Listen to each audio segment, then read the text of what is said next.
This is a Toyota Land Cruiser. This is also a Toyota Land Cruiser. This is my Toyota Land Cruiser. This is the first Toyota Land Cruiser.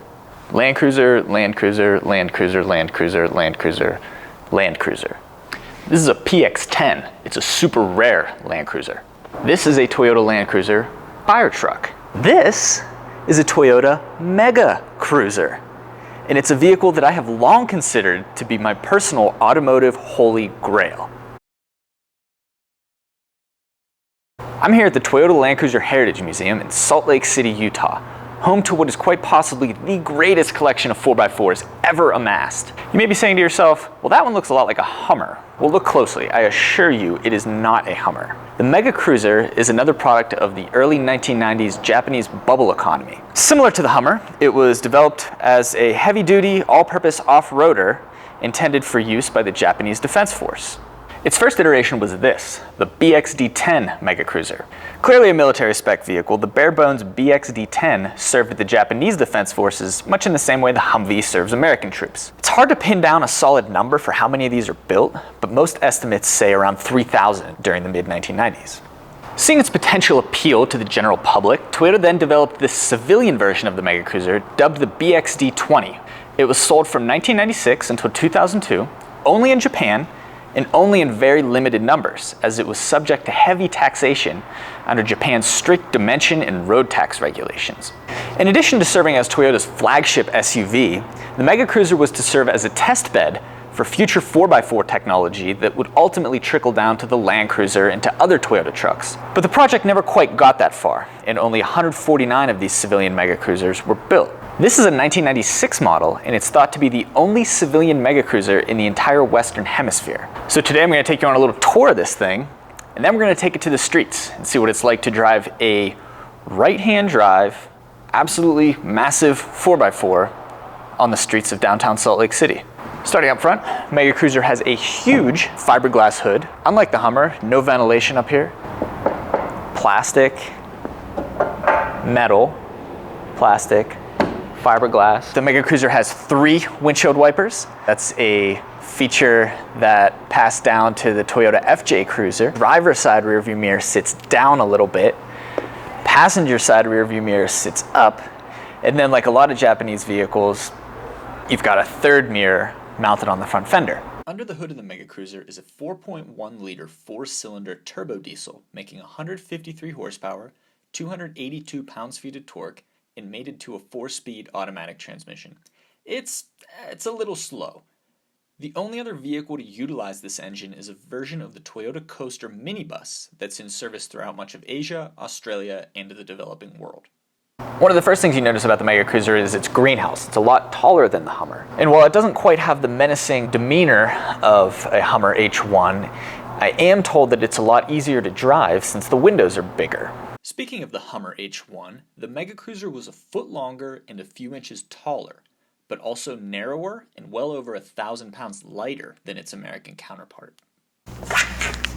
Okay. So, I wanted to show you the underside of this thing because there's just a lot going on under here. Like the Hummer, the Mega Cruiser has a 4-wheel independent suspension, so no solid axles under here. Also like the Hummer, the Mega Cruiser has inboard brakes, which means that instead of the brakes being inside the wheel hubs like they are in a normal vehicle, on the Mega Cruiser they're up here, which keeps them out of the way of dirt and debris. Also, like the original Hummer, the Mega Cruiser has portal axles, and what portal axles do is raise the axles up so that, unlike on a normal vehicle where the axle connects with the wheel right in the middle, on the Mega Cruiser, the axles connect higher up and through a series of gears turn the wheel. So, whereas on a normal vehicle you'd have to have components down here connecting the axle to the wheel, the portal axles on the Mega Cruiser actually raise that up and give you increased ground clearance. One thing that the Mega Cruiser has that the Hummer does not have is 4-wheel steering. The Mega Cruiser actually has a second steering rack at the rear that functions at low speeds to turn the rear wheels in the opposite direction of the front wheels, which help to reduce the turning radius, and on a vehicle of this size, that is hugely helpful.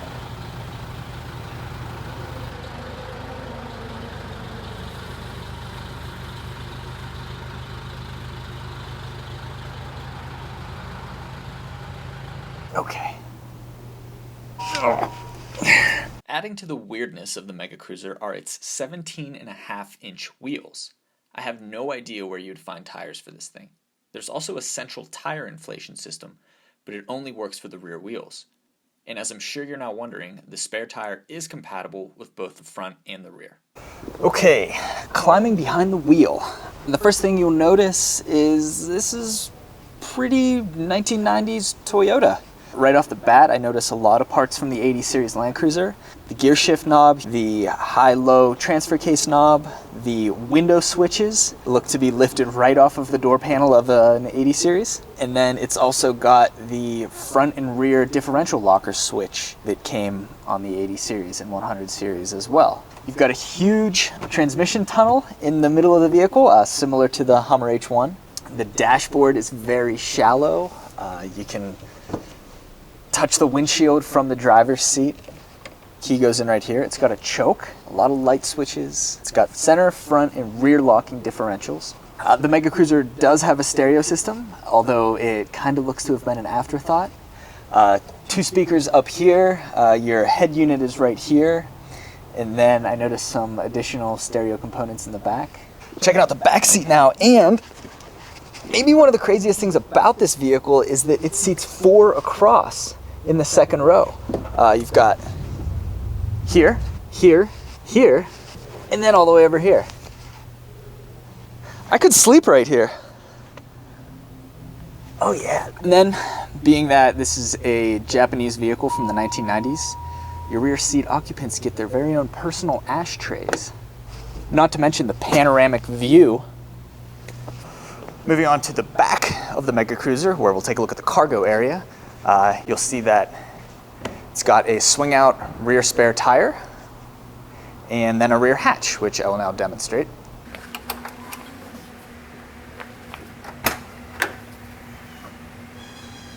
The cargo area in this thing is just massive. You could fit pretty much anything you wanted back here. You could sleep back here. I'm pretty sure I can fit across here long ways too.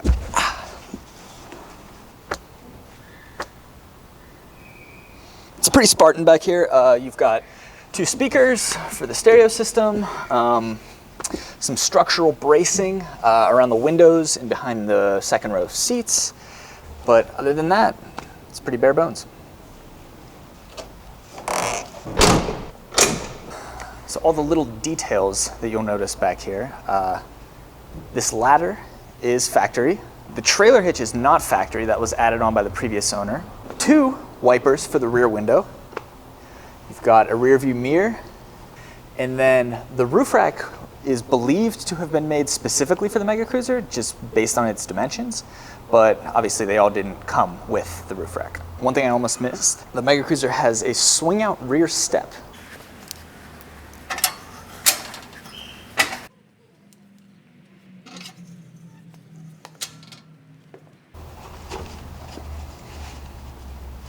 The Mega Cruiser was available with 2 different roofs. This one has the standard roof, but there was also an optional high roof, which made for even more interior space. As it would turn out, conveniently, my microphone broke during filming, so it didn't record any of the audio from while I was driving. That said, here are my thoughts in voiceover form. This was the first time I'd ever driven a right-hand drive vehicle, let alone one this wide, let alone one this valuable. What's especially unique about the Mega Cruiser is that while the transmission tunnel is absolutely massive, the doors are incredibly thin, meaning that on the road, you're pretty much sitting as far to the right side of the lane as you can possibly be. So as you're driving along in this thing in left-hand drive society, you're having to retrain your brain to be comfortable basically riding along on the sidewalk in order to avoid a head-on collision with oncoming traffic.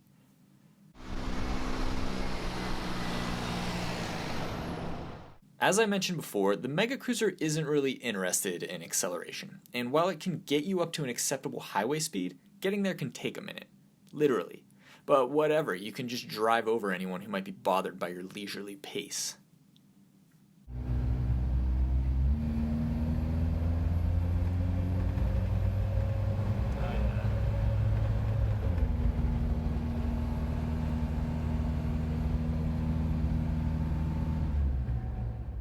The four-wheel steering makes a huge difference, giving this thing an extremely tight turning radius for its size.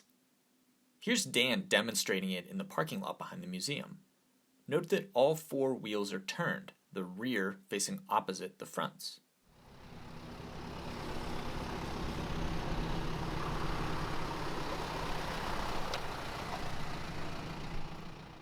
In everyday driving, making a right or left turn at low speed messes with your head a bit at first, as the whole vehicle comes around the turn a lot faster than you'd expect.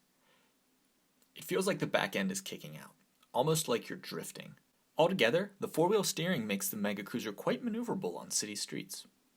Since this was a right-hand drive vehicle, the turn signals were on the right side of the steering column, while the windshield wiper stalk was on the left side. I lost count of how many times I turned on the windshield wipers when making a turn.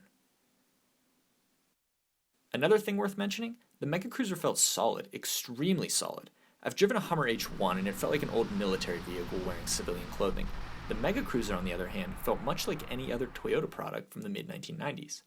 The suspension was a happy medium between firm and comfortable, potholes in the road were absorbed with little fuss, and there were no rattles or creaks like you might expect from a military-style vehicle.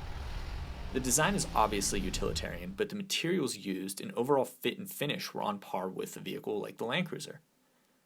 This thing, while bizarre and unique by any standard, was completely passable as a means of everyday transportation. I want to thank Greg and Kyle at the museum for letting me check the Mega Cruiser off of my automotive bucket list. I also want to give a special thanks to Dan, who was the best and most patient right-hand drive driving instructor I could have asked for. So there it is, the Toyota Mega Cruiser. Definitely not a Hummer. It's kind of a Land Cruiser.